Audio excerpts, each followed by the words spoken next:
Hello, folks. Welcome to the Crime Dawg podcast. I'm your host, Johnny FIORICA, retired detective with the Rochester, New York Police Department. After serving 30 years, sitting alongside me, my trusted co-host, 22-plus year veteran, retired, also a detective with the Rochester, New York Police Department. His name is David Simpson. Folks, if you want to see what we accomplished over the course of our careers or our extended resumes, you could check us out on any of our platforms. That is YouTube, Rumble, or Spotify, or you can also check us out on our website, thecrimedogpodcast.com. Also, while you're there, check out our cool merch store. Dave, welcome to the podcast today, baby. Whew, happy to be here. We worked today. Yeah, we had a hell of a day. For those on social media that we reached out to, we appreciate all the love. We had sent out a teaser yesterday saying that Tom Homan, the border czar in the Trump administration, was coming to The Rock, to Rochester, New York. Today, he did.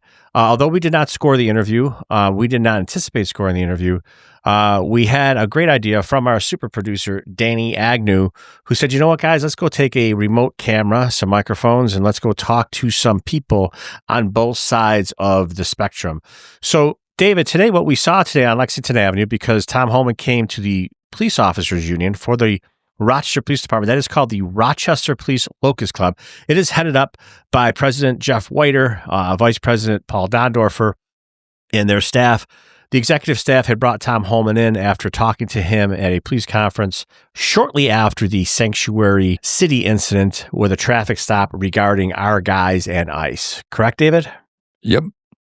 So anyway, we ended up having the opportunity to go down to the Locust Club today. We knew that according to our information, because the Locust Club obviously is one of our supporters of the podcast, we are also supporters of them. After talking with them, they had explained to us that Washington, D.C. had only given a media clearance to one person. I believe it was Wendy Mills from Spectrum News.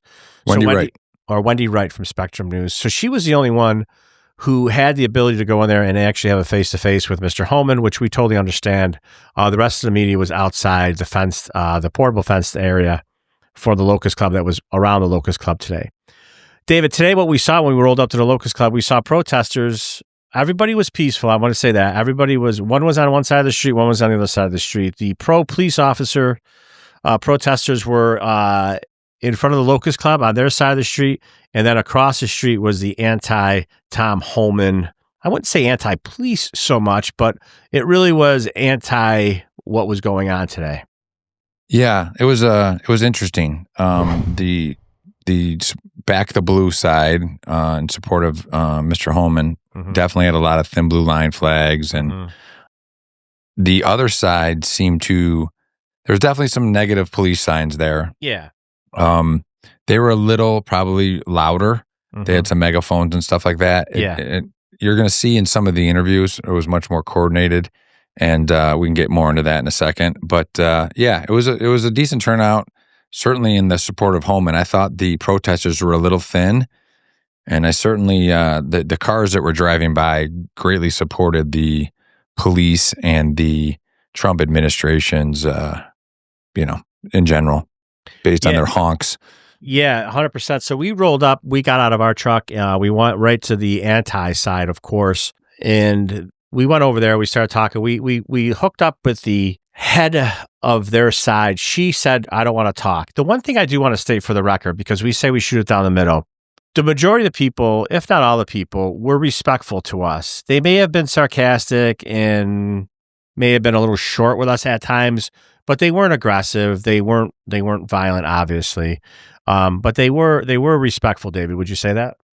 Yeah, they were respectful, and there was no like violence, or no one was trying to like push us out of there. But they definitely were, for no better word, rude at times. Yeah, they were. So, folks, what we did today was we have a culmination of videos that our super producer, Danny Agnew, had put together for you to view on both sides. We interviewed people on the pro and the anti side. We hope you enjoy them. We did what we could with the Mr. Tom Homan incident. But hey, man, buckle up. It was a pretty cool show. So go ahead, Dave. You got something? One quick point. I want people then, when you watch them, one key thing that we got out of some of the interviews from the anti-protester, we're just using that. We asked a very specific question. Did you come here as an individual, or did you come here as part of a group? And people did not want to answer that question. That was a very deer in the headlights response when we asked that. And it was interesting, when we went on the other side of the street and interviewed people, and we found out that they were there earlier than the anti-protesters, and that the anti-protesters came as a collective group. And they even described like a white van that dropped them off, that was moved by the police, that was parked down the street. So that was very interesting that this was a collective group effort. They definitely were reading off a sheet of paper for a lot of their chants, songs they were singing. I don't know what you call it. I've never been a part of a protest, but in all the signs all were pretty much the same. Yeah, so, everything was kind of, when it was out there today, organized. Yeah, they were organized. And I really, like I said, both sides did what protests should be. They were separate. They did their thing. There was no rocks and bottles and all that good stuff. I mean, it was what we fought for people to have their ability for free speech, and that's on both sides. Yeah, and we tried to shoot it down the middle. Like, we went there, just our basic questions. You'll see how we asked them. We weren't trying to catch anybody. It was they kind of felt like we were, but we really were just asking the same questions on both sides of the fence. Yeah, when they would make a point, or we would do a counterpoint to what their point was, or however you want to word it, they thought that we were being confrontational. We really weren't. But I mean, like our boy Jason Blanchard says all the time, don't let the facts get in the way of a good story. Right. But hey, we hope you like it. We tried our best to come up with some content today. We hope you like it and stick with it.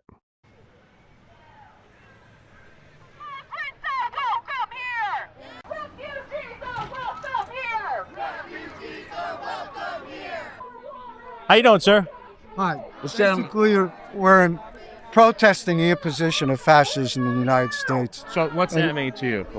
What's that mean? It means what's happening now. People being kidnapped by masked men, taken off the streets, families being deported, children being deported. A 2-year-old that got deported. And Donald Trump threatening to declare martial law. So has he actually said that he wanted to declare martial law, or you're just saying that he said that? He hasn't said that he has. He's threatened to. Okay, he's threatened to declare martial law. So what message, if you had a message for Donald Trump today, what do you think it would be? I don't think I have a message for him, because he wouldn't listen to me. Yeah. So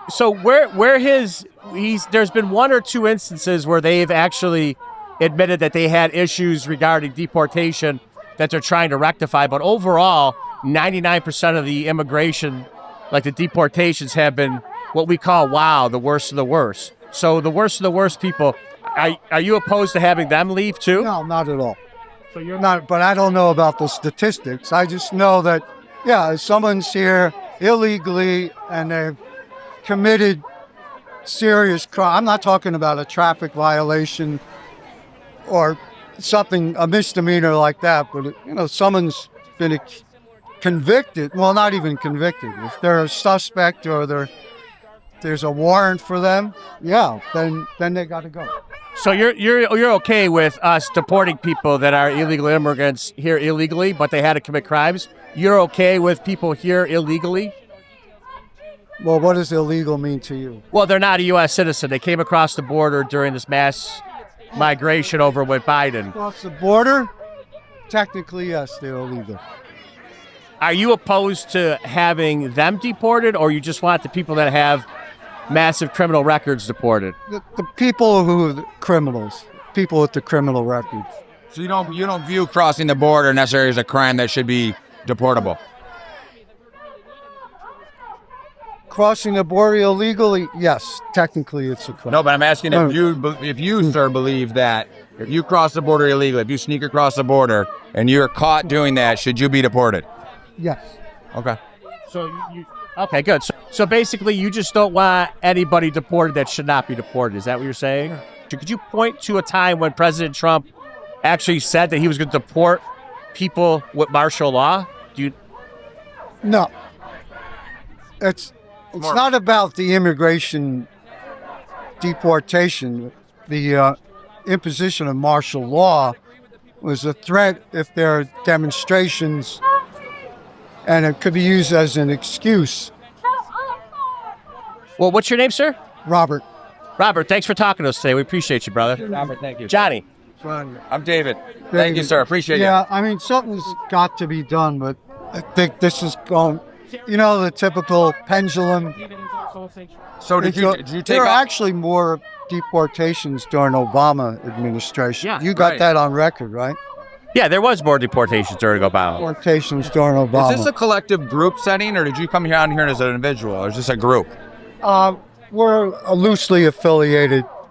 What's the name? Is there a name of the group, or is there? Well, the people in red are Party for Socialism and Liberation. Party for Socialism? Okay. Socialism and Liberation. And what do you do? Mind if I ask what you do for a living, sir? I'm retired. You retired? I'm retired too. So You are. congratulations. You're yeah. too young to be. I just got a pretty face. I'm old. that what it actually. is? Yeah, I just get. Maybe I should shave my beard. That's what my kids say. Yeah, I look old and I have a beard. Robert, thanks for meeting with us, buddy. I don't want us to be enemies. No, absolutely. I don't want us to be enemies. We're That's very great. middle of the road, actually. We're not that far different. Okay, so Oh. Yeah, absolutely. Appreciate it. Thanks, Robert. take care. Yes, sir. So what is your main bone of contention why you're out here today? I don't think that American citizens, especially 2-year-olds, should be deported. Just disappeared. That's a fascism. That's not America. So there was one instance of one 2-year-old that was sent over with her mom, with their mom. Is that the one you're referring to? Yes, it is. I'll also refer to the 4-year-old with stage 4 cancer that was deported. Okay. Are you in support of the hundreds of thousands of criminals that have been deported? Are you okay with that? I don't think you have facts that back that up to make that statement. If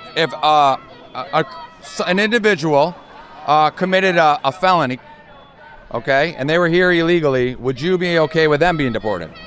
I have a sign here that reads due process, not disappearance. It's pretty clear. We have a system in America that's called the court system. It's a judicial system. Yep. So if someone does something, if someone commits a crime, they face the justice system. They're not just disappeared. That is fascism. FASCISM, okay? So put that in your facts. So my question to you, ma'am, is regarding due process.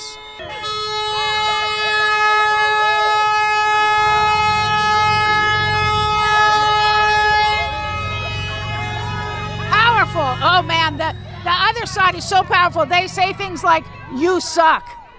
So our question is, there's multiple definitions of due process. So I know one of the things that kind of got people that are against President Trump was the Kilmar-Abrego-Garcia case, and they're talking about due process with that. Relative to that due process, for example, what's your definition of due process? Because he had 2 immigration hearings, one with the court and then one with the appellate division. So is there more due process than that? Yes, there is. There's due process that actually follows the American legal process. It's not multiple definitions, okay? That is, somebody trying to rewrite what our actual system is. What do you feel about regional district judges that really, they're saying that the Trump administration say don't have the authority to deport anybody? You know what? I don't believe that you are unbiased in any way, and I'm done talking to you. Because you're just going to twist what I'm saying. I can tell by the way you ask your questions. Just asking a question. Yeah, but I can tell by the way you're asking your questions. They're biased. Just asking what your thoughts are. And I'm telling you my thoughts, but I know you're going to twist them. We didn't think we disagreed with you. We're just asking you why you're here and why you. Well, it's clear to me that you're extremely biased in the way that you're saying it. So go ahead and put that on there. That's what I'm saying. It's clear to me, okay? Okay, that's fine. I would never twist what you said, ma'am. We would never edit anything out. We're just asking you questions about your opinion, that's all. But we appreciate you taking the time for We're us. going to ask both sides. We're going to ask them and Yeah. we're going to ask you guys. Okay, Yeah. I'm glad to hear. Thank you. I can't hear bias in your questions. You can or you can't? I can. I absolutely can. I think anybody who's listening to your podcast will also be able to. Okay. Okay. So let's go back to let's say students who were disappeared right off the street. Okay. Is that due process? Is that okay with you? Well, those students were green card holders. They weren't official U.S. citizens. They were here basically as a guest. Do you know that the law states that anyone within the borders of the United States has to be treated with due process? So you can't give me this, oh, well, they were just green card holders. That doesn't hold. Yeah, sure. Well, it's not an argument that holds. But I'm not arguing with you. The thing is, man, when you have a green card, To state that as if it's a defense. It's not. It's not a defense. sure it is. So if you're a green card holder, like if you have a guest at your house and they come into your home, green card holders are guests to our country. We can ask them to leave at any time. They have the same right to due process. Anyone within the borders of this country has a right to due process. So don't try and change it into if they were a guest in your home and try and bend it to make it seem like that's reasonable, because it's not. And I'm on to you, and I'm sick of the bias. Ma'am, so as a someone that commits a crime here, you're saying they should have due process too. Just to clarify. Are you kidding me? You think that people who commit crimes here are not open to due process? I just asked you to clarify what you think. You're biased. Are you trying to say that we have no judicial system, that anyone who commits a crime is not legally required to have due process? Yes, you are. Go away. Okay, we're not trying to upset you. We're just asking, that's all. Shit. Just asking questions. Thank you. Talk to someone who'll fall for your. Okay. Maybe go to the other side of the street. I'm sure they're right with you. Okay. We're going over there. Okay, good. I'm sure they're with Well, you. we appreciate you taking the time for us. Bend these things that are Well, we're not bending facts. You talking to us, man. You can't bend facts. So don't look at my you face can't. and lie. I'm not lying. You are lying. You asked me to give you an example. Due process. But you asked me to give you an example of student visas and green cards are not the same thing as U.S. I did not ask you to do that. Sure. Listen, due process is afforded to anyone in the borders of the United States. That's the law. Yeah, I think you're conflating two. Well, what if they were a guest in your home? I think you're conflating the two issues, though. Oh, what if they were a criminal? They still get due process. Just trying to ask. I just said that includes. You can ask, yeah. Yeah. There's a White House right now. So there's a felon in the White House right now. You couldn't vote for him, but somehow he's running the country. You couldn't vote for who? If you're a felon, you couldn't vote for him, but a felon is running the country. Well, that's not true. Felons can vote in New York State. Yeah, felons could vote. So I don't think we're going to find any common ground. I think you guys should just head over to the next side. Yeah, but so felons can vote. You can't vote if you're on parole in New York State. Just to say. We have nothing else to say. So you just made a statement. I'm just okay. So you don't want to. I don't want to elaborate. I don't want to with you anymore. I'd really like for you to move on. Okay. Cool. Well, I appreciate you taking your time. Yep. Don't let the facts get in the way of a good story. Apparently, David, people want to have a discussion, but they don't want to deal with the facts. I think it's funny that you're standing behind us with a sign. Yeah, I think it's hilarious. Part of your broadcast. Get in close. That's fine. Why'd you stand in front? Here, get over here. This is the due process woman who was kind enough to talk to us, but when we tried. Due process woman, otherwise known as an American citizen. Yeah, law-abiding American citizen. This is an American citizen. The people that the administration are deporting are illegal aliens. And they are still required to be treated with due process. Anyone in the borders of the United States is required to be treated with due process. That's part of what makes the United States different from other countries. I thought you didn't want to talk to us anymore. You seem like you want to talk to us. Yeah, I think it's your little I think you like us. You like us. Deep down, you like us. A little bit. You know what? I can answer your damn questions and your bending of things. We didn't bend. I'm actually educated. We're not being confrontational, ma'am. Well, that was it, Daddy. She said she didn't want to talk to us, and then she came back in the shot and held us. She likes us. I think she's got a small case of Johnny and Daviditis. I'm not going to kid you. I agree. So basically what we talked to a couple people already, and if you listened, like this woman over here, if you could pan over here. So this woman over here had said that felons can't vote, but there's a felon in the White House. And my only question was, Well, felons can vote. There's rules regarding that, specifically in New York State. If you are currently on parole or in prison locked up, I believe you can't vote. But if you're a convicted felon and you're off of that parole, you are allowed to. So, I don't know. It's unbelievable. I don't know. Don't let the facts get away with a good story. You're trying to get us to have a reaction, and we're not going to give it to you. So just move on. We actually had productive conversations with you and her. We didn't have unproductive ones.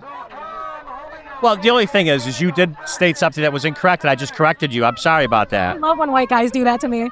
When white guys? When any guys. You mean facts? Facts have gender and race? Apparently they do. Facts have gender and race. When I corrected her, when she was incorrect relative to the felony, she's mad. Now she's going to get us kicked out. She liked us too. I think she liked us too. This guy loves us. This guy likes us too. So you were saying that Tom Homan's a fascist? David. Tom Homan is a fascist, yes. This entire system right now is fascist. Putting that guy in El Salvador prison camp, that's not our prison in our country. That's some foreign prison on another place that there's videos and pictures of like blood coming out from tents. This is putting people in concentration camps the same way the Nazis did it. Now, can I ask a question without you thinking I'm being sarcastic? Go ahead. You're referring to Kilmore Abrego Garcia? Is that who you're talking about? Yes. Okay, so you know he was from El Salvador. We just sent him back to El Salvador? They sent him, he was a U.S. citizen, am I correct? No, he was not. Yes, he was. No. Yes, No. he was. No, he was illegal from 2000. He was illegal since 2011. And then he got his citizenship, correct? He did not. He was not. He was going through that process. Then why does the courts rule that he had his citizenship? They didn't, sir. I apologize. They did, though. So there was the immigration court, and then there was an appellate division that's part of the immigration court. I don't need you to. You're interviewing me. You're not lecturing me on what's. Well, you asked me a question. I didn't ask you anything. I'm being interviewed right now. You don't need to give me your fake facts. All right, so let me tell you what else. You tell me what you want to talk about. Okay. The RPD, right, Rochester Police Department, got caught colluding with ICE to deport a family from Rochester. That's against RPD's policy, right? They got in trouble for that. That's why this guy's here, is so they can collude even further with the RPD. It's against their policy. This is open collusion here because the Locust Club isn't RPD. So it's obvious what's going on here. So there's something. So you feel that if a federal law enforcement agency calls for help, that RPD shouldn't help them, even if they are calling for help? That's their policy, is it not? I'm just asking you if you think they should help. No, they shouldn't. Especially not right now with what's going on with them snatching people up and putting them in these camps and taking children away from here. All these people, RPD, they came from like Italian families. Italian families were persecuted when they came here. My family was Italian. They came here and they were persecuted as immigrants. And now the same get a little bit of power when they join the police and they want to turn around and try to deport immigrants. They come from immigrants not too long ago. They put an Italian flag flying outside of the RPD station. Why? Because they're proud of being immigrants here. So why are they trying to kidnap people for the same thing that they were trying to do then? So let me ask you: Is this like a group, or is this like an individual I'm not thing? saying nothing else. That's all I gotta say. Okay. Well, we appreciate you taking our time for us. Right, thank you. I appreciate you, brother. Sorry for yelling at you. No, it's okay. God bless you and your family. So just a couple things. If you want to listen to what what ended up happening was, if you listen to what he was saying, Mayor Evans actually had said that the RPD could back up federal officers in emergency situations. He was doing a little conflict. He was a little extreme. He was extreme. He was emotional, but he had facts that were not right. Johnny, they didn't like the question of, are you down here as a group or are you down here as an individual coming down here? It seems like that's a sore question to ask. Yeah, Danny. So I don't know if you caught that on the video, but basically what David asks, are you here as a collective, is one group, or are you down here individually? Nobody wants to answer that question. Nobody wants to say what they're here. They're kind of keeping that kind of cloak and dagger right now. But for everyone that didn't want to talk to us, they ended up stalking us and ended up talking to us anyway. So we're very appreciative of that. Well, it was interesting that they were aggressive, but once we actually talked to them, they seemed to calm down a little bit. I don't agree with anything they said, but I think they come off hot, if you will. Yeah. Right. Yeah, they come off hot, and then once they come off hot, then what's happening is then as soon as we started talking to them, they got less aggressive. Realize how nice of guys we are. Yeah, they realized how nice we were. What is your feelings about when the RPD tried to back up the federal Border Patrol guys who were calling for assistance? They were supposed to. Okay. Have you noticed something? You got New York State troopers in city limits giving out tickets, and the police department can't do nothing? Right. This is craziness. The Kia boys running around crazy, stealing women cars. Are you a city resident? I'm a city resident. Okay, and you feel like crime is much worse now than it was maybe 5 years ago? Yeah. Yes. Okay. I just saw a man OD Sunday on Clifford Avenue. Okay. I've never seen that in my lifetime. And have you spoken to him, when you talked to Malik, did you express these feelings to him? I expressed my feelings towards him, and he told me, "Oh, that would never happen." I told him, I said, "Listen, I spent a lot of time in Florida. I lived down there 25 years. I've been back 5 years now. I've never seen. I'm telling him what I saw down there, and he said, "Oh, that would never happen here." I said, "Well, in between New York and Chicago, why couldn't that happen here?" He assured me it wouldn't. So you came out today, Stacey, because you are a concerned citizen. You don't necessarily, you support law enforcement, but you don't have family or direct descendant in law enforcement locally. You just came out here to support the police. I came out to support the police because everybody say they don't need the police until they need the police. I'm sick of that. Wait, you got to end on that note, Danny. Right. That's a good one. Stacey, we appreciate you taking the time for us, huh? Appreciate you. Thank you. Danny, we got Brian and John here. Folks, why are you out here today? Support the blue. I like it. I'm here just same reason. I mean, it's just ridiculous to think that police officers are being, vilified and disciplined for doing the job, they're supposed to do. I mean, helping the federal government out is something you would think that law enforcement should be able to do without worry of being punished. So do you guys have family in law enforcement, or you came out here just to support the guys and girls? I don't. I've just always been supportive of them. Do either of you guys live in the city? I live in Henrietta. Okay. I live in Hilton. And what time did you guys get here today? An hour and a half ago. Okay. Were you here before them? Or yeah, they all came. They all came at once. I'm like, all of a sudden, just showed up out of the blue, like through the weeds over there. All of a sudden, they just all came walking together. Every one of them, like a group, like an organized group. Yeah, everyone here showed up like one or two at a time, and it's like all of a sudden here they come with the group, and I'm just like, okay, they haven't stopped talking since. Almost like they're getting paid to be here. Almost like it. Almost like those signs have been printed by someone, right? I was once a detective, but I'm retired. Call you crazy, but.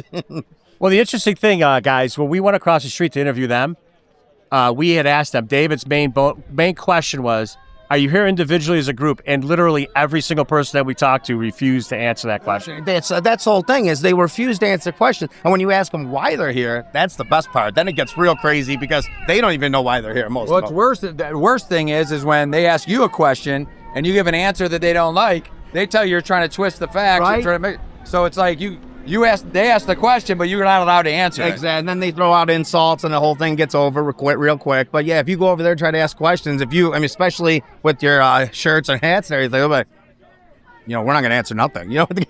They really don't have any facts to back up what they're saying. I mean, Donald Trump would be the worst fascist ever, shrinking the government. And, it's crazy to think about. John, you got anything to add? No, pretty much we're just here to support them. And, Donald Trump, he's doing the right thing. So is Tom Holman. So we're behind them all. You heard it here, folks. Right from the horse's mouth, right here on Lexington Avenue. Abdul, why are you out here today, brother? I'm out here because, again, man, I'm a safety officer in the Rochester City School District. Once again, I support law enforcement. If cops calling for help and they said to detain these people, it's 8 people in the van, man. I don't know who these people is, man. Hey, yo, man, just back me up, man. That's the same thing in the security field, man. If somebody get over that radio and call for help, everything's coming. So my job is to help, man. How do you feel about the people across the street? What do you think they have any similar views or totally different views than you? They're totally brainwashed by the system, man. By that big left machine, man. Once again, I was one of those that was dumb and duped like them. But again, when you woke up and realized you need the cops to protect your communities, cause if ain't no police there, who gonna keep the laws in line when there's no order. And do you live in the city? Yeah, I live right in the city, east side, all day, 14621. So I'll tell you this, on behalf of our brothers and sisters, like I told you, Abdul, we're retired detectives with the RPD, but I can tell you from the bottom of our heart, once we have people like you that support, come out and show support for us, for them, it means the world to them, and you can't say that enough, man. That's it, deal. Once again, man, these guys protect my communities, man. They make sure we safe. They make sure the bad people, that creates threats to our community are put in certain places. So once again, man, you got to support law enforcement, man. I got a brother that's a cop, so that's why I'm here, man. Okay, wrap that up, Danny, in a bow, because you couldn't have said it any better than that. Abdul, thanks for taking the time with us, brother. Appreciate it, man. God bless you and your family. Thank you. We got Jimmy Van Bredero, retired police chief from the Gates Police Department. Jimmy, welcome to the pod. No, great you guys are here. And look, we have a lot of retired law enforcement from Monroe County that are here because we all know what's going on. And this is not how police work was done when we were all on the job, number one. Number two, we're here to be the voice for the men and women who are out there doing that job today. Many of us have kids on the job, and we're here to speak on behalf of those officers. What was done to them is wrong. That is not how law enforcement has ever been conducted here in Monroe County, that we would not back up another federal agency, and that's what we're here for. Yeah, so me and David, Jimmy, were across the street. We were asking, and David asked the $1 million question. How'd you get here? Are you guys here individually? Did you show up together? Are you a group? And literally to the man and to the woman, no one wanted to answer that question. Yeah. And, you look at our side of the street, these are just good citizens and good Americans who are over here on the blue side. Everyone's given up their day today, took time off from work, changed their plans, and who knows how long we're going to be here because it keeps changing. But this is where the true heart is, right here, sticking up for our country. You guys know, right? You can't be a sanctuary city.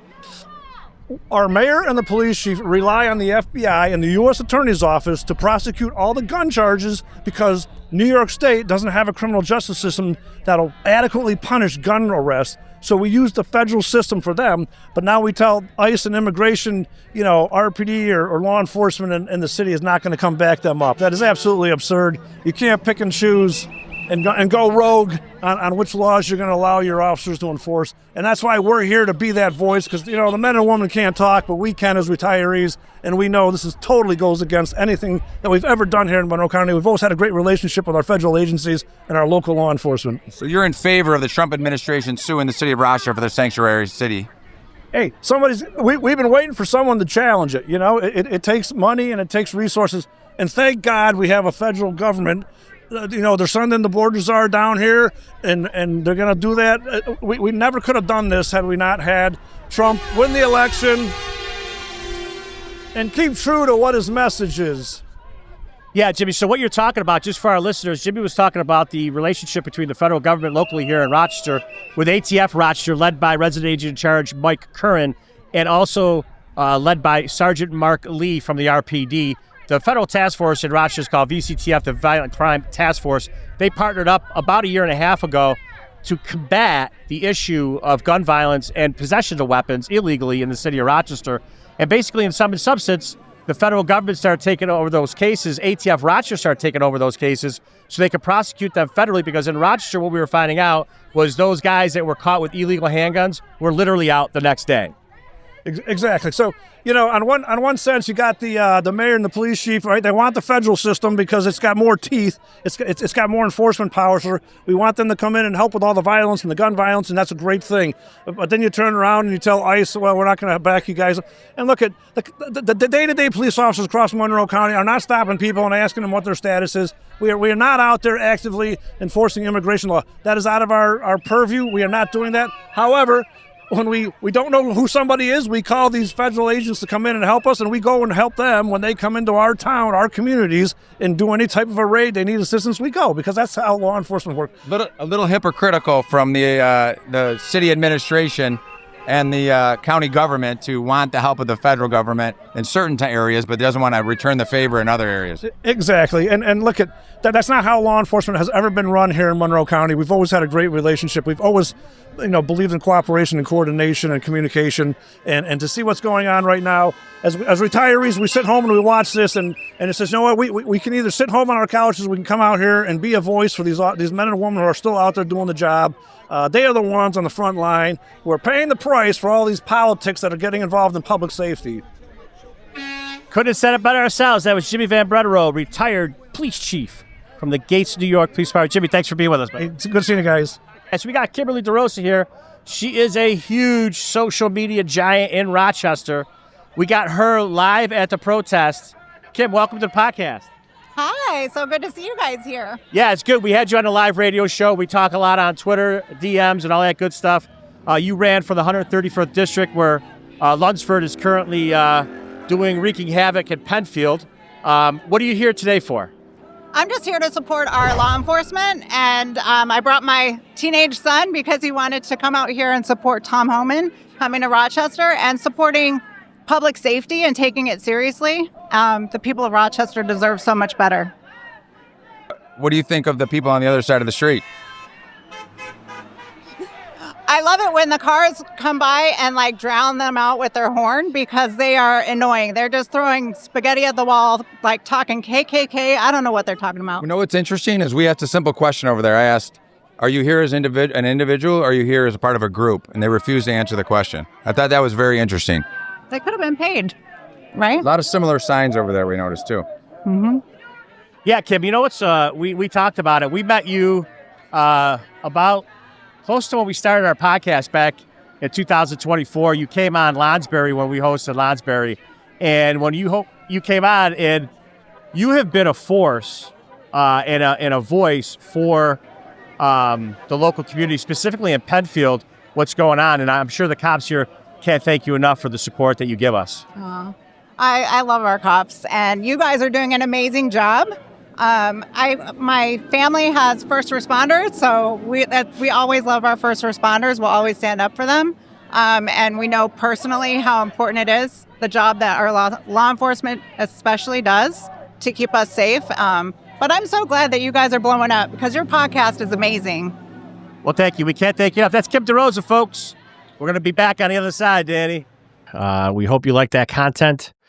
David and I did our best to get what we could from Tom Holman, the border czar, from coming to Rochester today.